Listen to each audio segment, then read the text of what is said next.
The murder of Caroline Nosal on February 2, 2016, by her former co-worker Christopher O'Crowley is a tragic and harrowing tale that underscores the dangers of workplace harassment and the dire consequences of unaddressed predatory behavior. This video delves into the events leading up to the murder, the aftermath, and the broader implications for workplace safety and gun control legislation. Subscribe to our channel for more content, and don't forget to share it with your friends and family.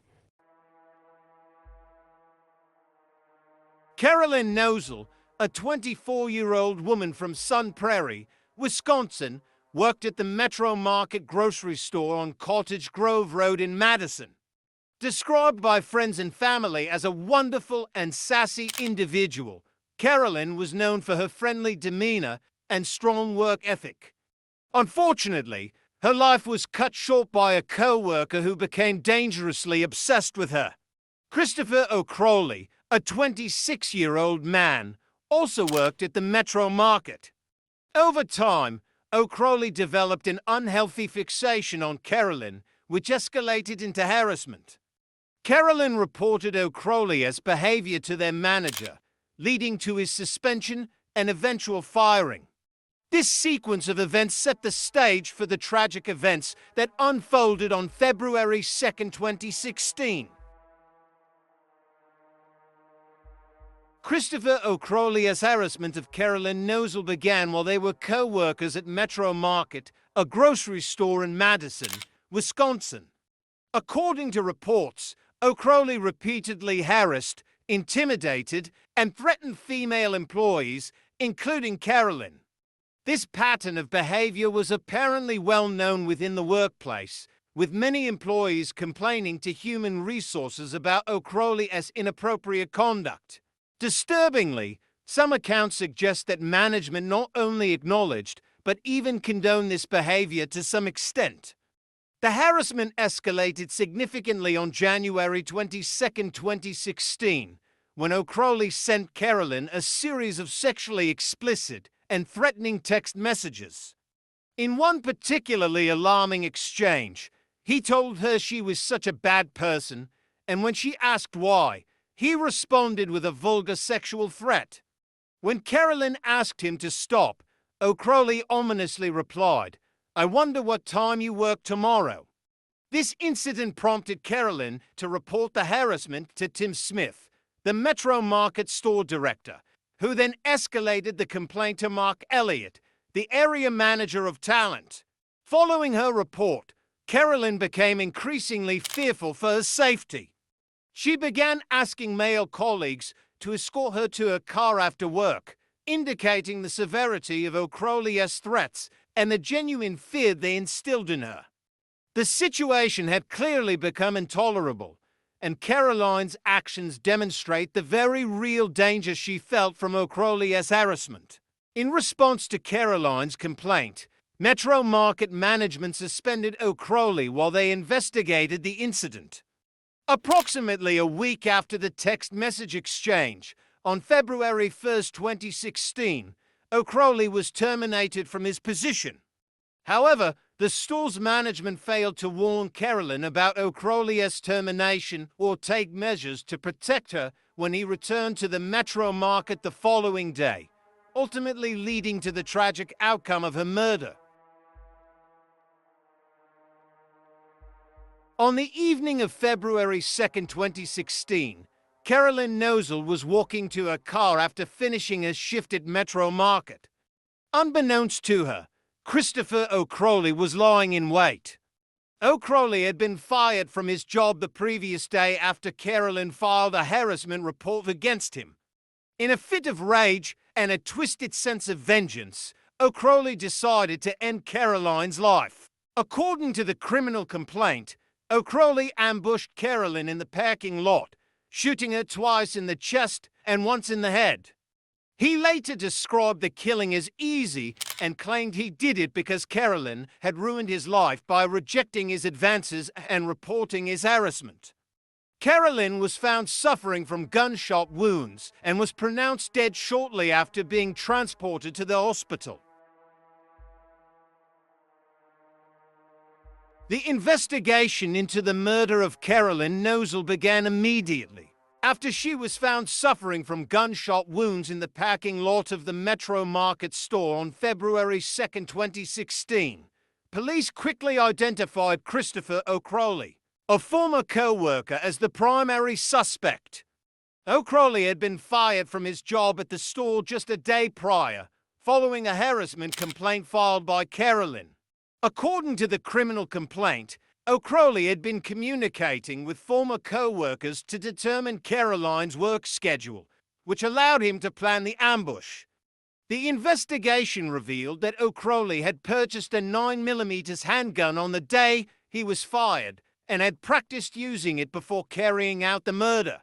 On February 3, 2016, less than 24 hours after the shooting, police apprehended O'Crowley near the East Town Mall in Madison. During the arrest, O'Crowley fired shots at a Madison police officer who returned fire. Fortunately, no one was injured in the exchange. O'Crowley was taken into custody and charged with first-degree intentional homicide and first-degree recklessly endangering safety. During his interrogation, O'Crowley confessed to the murder, stating that he had planned to kill Caroline and then himself because he believed she had ruined his life by reporting his harassment, leading to his termination. Christopher O'Crowley purchased a 9mm handgun on February 1, 2016. The same day, he was fired from his job at Metro Market following a harassment complaint by Caroline Nosal. O'Crowley acquired the firearm from a local gun shop and also bought 25 rounds of ammunition. His decision to buy the gun immediately after his termination underscores the premeditated nature of his actions. He later told investigators that he had already had a plan to kill Caroline if he was fired, indicating that the purchase of the gun was a crucial step in executing this plan. O'Crowley, who had waived his right to a preliminary hearing, was formally charged with first-degree intentional homicide and first-degree recklessly endangering safety. The prosecution presented a compelling case, detailing how O'Crowley had harassed Caroline and meticulously planned her murder after being fired from his job at Metro Market due to her harassment complaint. The evidence included text messages, witness testimonies, and O'Crowley's own confession, painting a chilling picture of premeditated violence.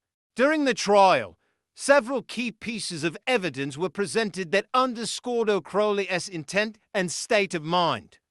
The prosecution highlighted the text messages O'Crowley sent to Caroline, which were filled with threats and vulgar language, indicating his growing obsession and anger. Additionally, a citizen witness testified that O'Crowley had admitted to killing Caroline and expressed a desire to kill himself afterward. This witness also revealed that O'Crowley had been inquiring about Caroline's work schedule, demonstrating his premeditated plan to ambush her. The autopsy report confirmed that Caroline had died from gunshot wounds to the head and abdomen, consistent with the prosecution's narrative of a calculated attack. The defense, led by attorney Adam Welch, did not dispute O'Crowley's guilt, but sought to provide context for his actions. Welch argued that O'Crowley had a troubled upbringing and suffered from mental health issues, including a previous suicide attempt in 2014. The defense suggested that these factors contributed to O'Crowley's unstable mental state and impaired judgment at the time of the murder. Despite these arguments, the defense acknowledged the severity of O'Crowley's actions, with Welch stating that his client had done something evil and he knows it, and expressing hope that O'Crowley could eventually find redemption. The trial concluded with a guilty plea from O'Crowley, who admitted to the charges against him.